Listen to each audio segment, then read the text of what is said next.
ایک انگریزی اخبار کی رپورٹ کے مطابق پاکستان، انڈیا، بنگلہ دیش امنگ ورلڈز موسٹ پلیوٹیڈ نیشنز میں شامل ہو گئے ہیں. کیا کہیں گے اس بارے میں؟ اس میں نے کیا دیکھو بات سنو، یہ آپ نے بات پوری نہیں کی. ایک انگریزی اخبار کی رپورٹ نہیں، یہ کسی ادارے کی رپورٹ ہے جو ایک انگریزی اخبار میں رپورٹ ہوا ہے کہ دنیا کے polluted nations there is a difference. دیکھو بڑی خوبصورت اور باریک بات ہے. انہوں نے یہ نہیں کہا کہ among world's most polluted countries, نہیں، نیشنز. بطور نیشن گندے، یہ نیشنز کے طور پہ گندے.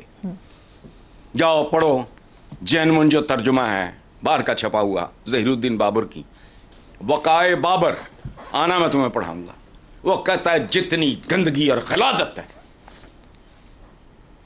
اس خطے میں، جتنی بھوک ننگ ہے، اور آن ٹاپ بابر لکھتا ہے کہ جتنا پیسہ ہے.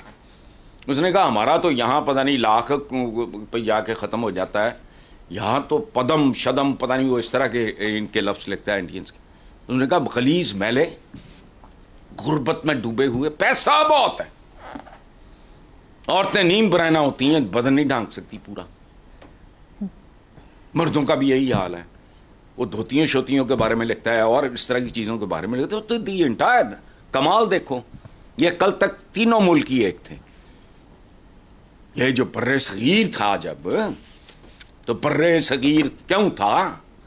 پاکستان اور بعد میں بنگلہ دیش، ہندوستان، باقی تو یہ سارا تو کیا تھا؟ یہ سونے کی چڑیا، کھیت سوا سونے دی چڑیا.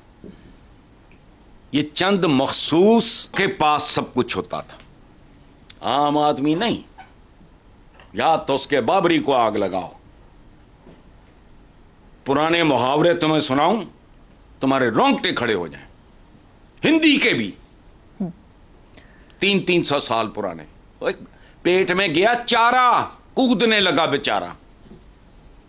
جس کے گھر اناج، اس کا کوتوالی راج. یہ اوقات ہے.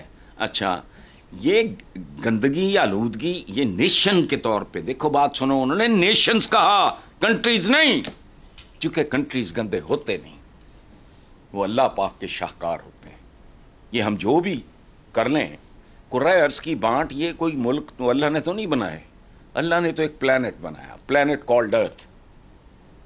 سمجھ گیا؟ یہ ملک تو انسانوں کی ایجاد ہے نا، ان کا چھوڑو، یہ آتے جاتے رہتے ہیں. جمعہ 8 دن ہوئے ہیں امریکہ کا نام لوں، پتہ ہی نہیں تھا کہ وہاں بھی کوئی ہوتا. وہ تو کہیں اور گیا تھا، پہنچ گیا غلطی سے امریکہ. یہ وہ سارا، اس لیے یہ گندے اور آلودگی کی قسمیں ہیں. ان میں سے کوئی ایک قسم ایسی نہیں ہے جو ہمارے اندر یا پورے خطے میں بددعایا ہوا خطہ ہے، وہ بدرجہ تم موجود نہیں ہے. ذہنی، جسمانی، روحانی، انتظامی، نفسیاتی، سماجی، معاشی، یہ بے شمار قسموں کی آلودگی ہے، اور ہر آلودگی اپنے عروج پہ ہے. ہمارے ہاں بے ترتیبی، بد نظمی، بد تہذیبی، بدتمیزی، انتشار، خلفشار، حسد، یو نیم اینی تھنگ. یہ بھی بلا وجہ گھر بیٹھے ہی سڑتے جان گے، ایک دوسرے کے گٹے کھینچیں گے. یہ لطیفہ کسی مہذب قوم میں ہو سکتا ہے کہ وہ آتش آگ کے کنویں تھے. مذاق میں بات بنائی گئی ہے کہ جی وہاں گناہ گاروں کو ان کنووں میں پھینکا گیا جن میں آگ بھڑکتی تھی. تو اس کے بعد وہ مطلب کوئی پیرا ویرا نہیں، تو چلتے چلتے جی کچھ لوگ گئے ایک جگہ، انہوں نے کہا وہاں فرشتے سوٹے لے کے کھڑے ہیں. انہوں نے کہا یہاں کیوں؟ نہیں، ہر جگہ کھڑے تھے، وہاں نہیں. اس نے کہا کہ یہ پاکستانی ہے، یہاں سے کوئی نکل ہی نہیں سکتا، چونکہ جڑا اوپر آنے کی کوشش کرے گا تھلیوں دے گٹے کھچ لیں گے، اس لیے یہاں پیرا نہیں ہے. مطلب اس طرح کے، اس سے سمجھ آتی ہے قوم کے مزاج کی، ٹیمپرامنٹ کی. ان میں بڑے میسیجز ہوتے ہیں اس طرح کے نا، فضول قسم کی باتوں میں بظاہر بڑی کام کی باتیں بھی ہوتی ہیں. اور صفائی نصف ایمان مریم، یعنی ہم اگر اپنا پاکستان دیکھیں تو اس کا مطلب ہے نصف ایمان تو فارغ کر کے نکلے ہم. جاؤ گلیاں کوچے بازار دیکھو، یہ پیڑیاں جڑیاں کچجیاں رہنا انہوں نے کہندے، وہ ایویں ایک آدھ کمرہ جہاں کسی مہمان نے آنا، باقی گند پڑا ہے پورے گھر میں. تو اسی طرح چند پوش بستیاں ہیں، وہ صاف ستھری ہیں، وہ مہنگی بھی بہت ہیں، گیٹڈ کمیونٹیز ہیں، یہ ہے وہ ہے، وہاں گارڈز بھی ہیں، اور جو باقی جو سارا ہوتا ہے صفائی ستھرائی کا باقی کیا ہے، جاؤ اپنا اندرون شہر دیکھو. ٹھیک ہے ایسا صاحب، پروگرام میں شامل کریں ایک بریک، دیکھتے رہیے black and white. Welcome back. Hassan Sahab, Peoples party کی مرکزی ترجمان شازیہ مری نے کہا ہے کہ یوٹیلیٹی سٹورز بند کرنے کا فیصلہ ظالمانہ اور افسوسناک ہے. اس مہنگائی کے دور میں عوام کے لیے سستی اشیاء کہیں اور دستیاب نہیں. حکومت کو چاہیے کہ عوام کے لیے آسانیاں پیدا کرے.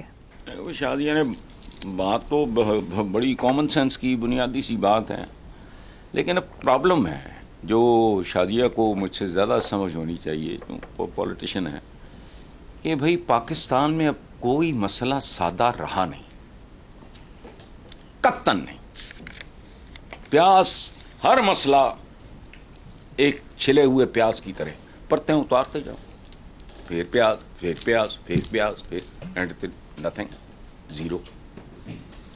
خیر اور شر اس ملک میں، دیکھو بات سنو، سب سے بدترین انسانی معاشرہ وہ ہوتا ہے جہاں آپ جائز اور ناجائز میں آپ کو اگر انصاف کرنا پڑے تو آپ نہ کر سکیں.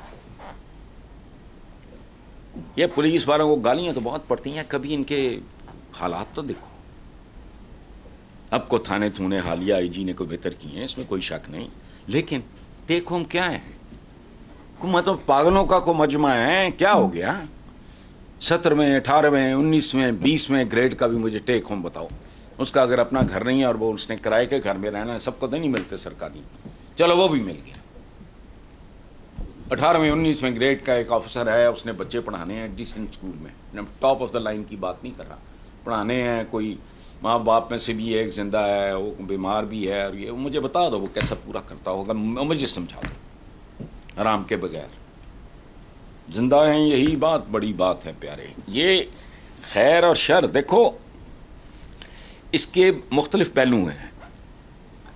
ایک تو یہ ہے کہ یوٹیلیٹی سٹورز میں ٹارگیٹڈ سبسڈی ہوتی ہے مستحق لوگوں کے لیے، عام صارف کے لیے صحیح پرائس پہ، درست قیمت پہ چیز مل جاتی ہے. یعنی عام جو ہمارا پاکستانی برادر ہے وہ پرچون فروش، اس کی مصنوعی مہنگائی سے وہ پاک ہوتا ہے، وہاں اس میں شامل نہیں ہوتی، اور وہ ہوتی ہے کم از کم 10 to 20%.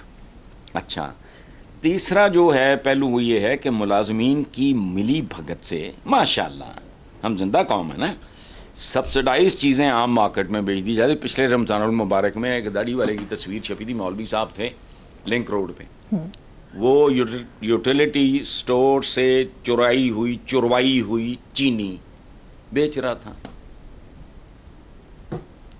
اور عین افطاری کے وقت وہ پکڑا گیا، اور لوگوں کو افطاری بھی کرا رہا تھا. اب میری سمجھ میں نہیں آتی.